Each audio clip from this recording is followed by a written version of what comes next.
Hi everyone, Kerala PSCയുടെ 30 days free സീരീസിലെ നമ്മുടെ ലാസ്റ്റ് ഡേ ആണിന്ന്. 30th ഡേയിലെ വീഡിയോ ആണ് ഞാൻ ചെയ്യുന്നുള്ളത്. അപ്പോൾ നിങ്ങളുടെ അടുത്ത് എക്സാമിന് മുന്നേ കുറച്ച് കാര്യങ്ങൾ എനിക്ക് പറയാനുണ്ട്. MCQ വീഡിയോ ആണ് കേട്ടോ ചെയ്തിട്ടുള്ളത്. അപ്പോൾ MCQസിലോട്ട് ഡയറക്റ്റ് പോകണമെന്നുള്ളവർ സ്കിപ്പ് ചെയ്ത് പോയിക്കോളൂ. അല്ലാതെ എൻ്റെ വാക്കുകൾ കേൾക്കാൻ ആഗ്രഹമുള്ളവർ അല്ലെങ്കിൽ താല്പര്യമുള്ളവർ കേട്ടിട്ട് പോകണേ. പറയാനുള്ളതെന്ന് വെച്ചിട്ടുണ്ടെങ്കിൽ 30 ഡേയ്സ് ഫ്രീ സീരീസ് കംപ്ലീറ്റ് ചെയ്യാൻ പറ്റിയതിൽ എനിക്ക് നല്ല സന്തോഷമുണ്ട്. അപ്പോൾ നമ്മൾ സിലബസ് മൊത്തം കവർ ചെയ്യണം എന്നൊരാഗ്രഹത്തോടു കൂടി തന്നെയാണ് ഇത് തുടങ്ങിയിട്ടുള്ളത്. അപ്പോൾ മൊത്തം കവർ ചെയ്യാൻ പറ്റിയിട്ടില്ലെങ്കിൽ നമ്മൾ ഓൾമോസ്റ്റ് കംപ്ലീറ്റ് ചെയ്തിട്ടുണ്ട്. അപ്പോൾ മാത്സിൻ്റെ കാര്യത്തിൽ എനിക്ക് ചെറിയ സങ്കടമുണ്ട്.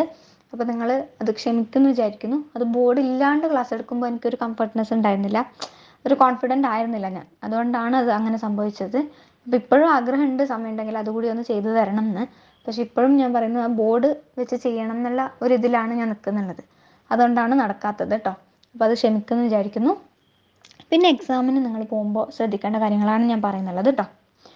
എക്സാമിന് കയറുന്നതിന് തൊട്ട് മുന്നിലുള്ള കാര്യങ്ങൾ പറഞ്ഞുതരാം. അതായത് ഇന്ന് നിങ്ങൾ ഈ വീഡിയോ കാണുന്ന എത്ര മണിക്കാണെന്ന് എനിക്കറിയില്ല. അപ്പം തൊട്ട് പുതിയതായിട്ട് ഒരു കാര്യങ്ങൾ നിങ്ങൾ പഠിക്കാൻ പോകണ്ട കേട്ടോ. എന്താണ് പുതിയതായിട്ട് ഒരു കാര്യങ്ങൾ നിങ്ങൾ പഠിക്കണ്ട.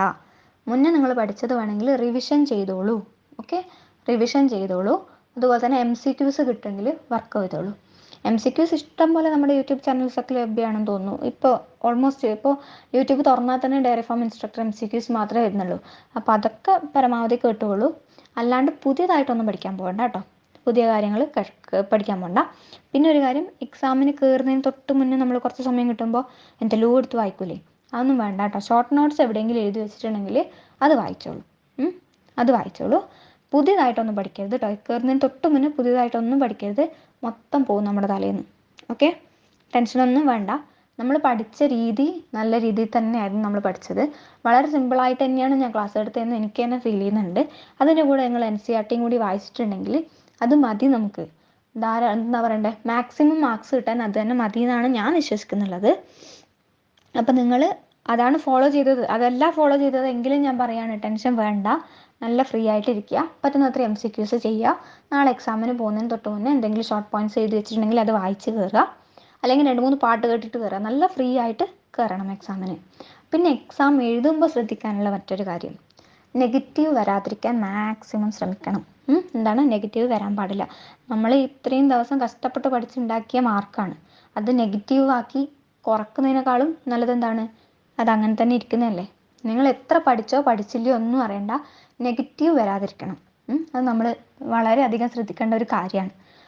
അതിന് നല്ല പ്രാധാന്യമുണ്ട്. കാരണം എന്താണ്, 0.33 ഡിഫറൻസിൽ നിങ്ങളെ റാങ്ക് ചിലപ്പോൾ 20-50 താഴെ വരും. 20 റാങ്കിന് താഴേക്ക് വരാൻ ചാൻസ് ഉണ്ട്. ഒരു 0.33 അല്ലെങ്കിൽ ഒരു 0.66 എന്നൊക്കെ പറഞ്ഞാൽ, ഞാനൊരു എക്സാം എഴുതിയപ്പോൾ ഉണ്ടായ അനുഭവം വേണമെങ്കിൽ പറഞ്ഞുതരാം. 2 മാർക്കിന് 100 റാങ്കാണ് ഞാൻ ബാക്കിലോട്ട് വന്നത്. 2 മാർക്കിന്. അപ്പോൾ അങ്ങനെയൊക്കെ നമുക്ക് അനുഭവങ്ങളുണ്ട്. അതുകൊണ്ട് തന്നെയാണ് പറയുന്നത്, നെഗറ്റീവ് നമ്മൾ ഒരിക്കലും വരുത്താൻ പാടില്ല. അപ്പോൾ എൻ്റെ ഒരു സുഹൃത്ത് പറഞ്ഞിട്ടുണ്ട്, അവർ എക്സാം എഴുതി കഴിഞ്ഞിട്ട് ജനലിലൂടെ പിന്നെ പുറത്തേക്ക് ഇടുകയാണ് ചെയ്തത്. അതായത് നമുക്കൊരു ടെൻഡൻസി ഉണ്ടാവും, സമയം ഉണ്ടെങ്കിൽ എക്സാം എഴുതി കഴിഞ്ഞ് നമുക്ക് സമയം ഉണ്ടെങ്കിൽ ഒരു ടെൻഡൻസി ഉണ്ടാവും, ഒന്നും കൂടി ക്വസ്റ്റ്യൻ പേപ്പർ വായിച്ച് നോക്കുമ്പോൾ നമുക്ക് ഇത് തന്നെയാണ് ശരി ഉത്തരം നമുക്ക് തോന്നുകയും ചെയ്യും. അപ്പോൾ എന്താണ്, നമ്മൾ അറിയാണ്ടത് കർപ്പിക്കുകയും ചെയ്യും. ചിലപ്പോൾ അത് തെറ്റാവാം. നമുക്ക് ആ ഒരു എക്സാമിൻ്റെ ആ സ്റ്റേറ്റ് ഓഫ് മൈൻഡ് അതെങ്ങനെയാണ് വരുന്നത് നമുക്ക് പോലും പറയാൻ പറ്റില്ല. അതുകൊണ്ടാണ് പറയുന്നത്, നിങ്ങൾ കഷ്ടപ്പെട്ട് പഠിച്ചിട്ടുണ്ടെങ്കിൽ, നിങ്ങൾ ആത്മാർത്ഥമായി പഠിച്ചിട്ടുണ്ടെങ്കിൽ, നാളെ നിങ്ങളുടെ മുമ്പിലേക്ക് വരുന്ന ക്വസ്റ്റ്യൻ പേപ്പറിൽ നിങ്ങൾക്ക് അറിയുന്ന ക്വസ്റ്റ്യൻസ് ഉണ്ടാവും. എല്ലാം ഉണ്ടാവുന്നൊന്നും എനിക്ക് പറയാൻ പറ്റില്ല, ക്വസ്റ്റ്യൻസ് ഉണ്ടാവും. അത് ചെയ്യാം. അറിയാത്തതിന് നമ്മൾ തൊടാനേ പോകണ്ട. ഇനി കൺഫ്യൂഷൻ ആണെങ്കിലും ഞാൻ പറയുന്നത്, അത് അറ്റൻഡ് ചെയ്യണ്ടെന്നാണ് ഞാൻ പറയുന്നത്. പക്ഷെ ഞാനായാലും ആ ഒരു സ്റ്റേജിൽ നിന്ന് ഞാൻ ചെയ്തു പോവും. പക്ഷെ നിങ്ങൾ പരമാവധി അത് കുറക്കണം. വെറുതെ ഈ കറുപ്പിക്കുന്നത്. പറ്റുവാണെങ്കിൽ ആ പെൻ അടച്ച് അവിടെ വെക്കുക. ഇനി വെറുതെ കറുപ്പിക്കില്ല എന്ന തീരുമാനത്തോടെ തന്നെ ഇരിക്കുക. പറയുന്നത് എന്തിനാണെന്ന് മനസ്സിലാവുന്നുണ്ടല്ലോ അല്ലേ?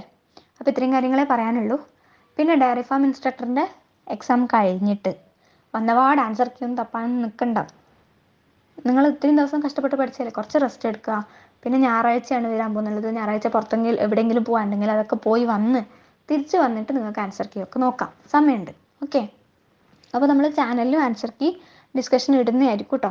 എന്തായാലും ഞാനും അത് തന്നെയാണ് വിചാരിച്ചിട്ടുള്ളത്. ഞായറൊക്കെ കഴിഞ്ഞ് തിങ്കളോ ചൊവ്വയോ ആയിട്ട് ഇടുന്നതായിരിക്കും കേട്ടോ. അപ്പോൾ MCQs കാണാം.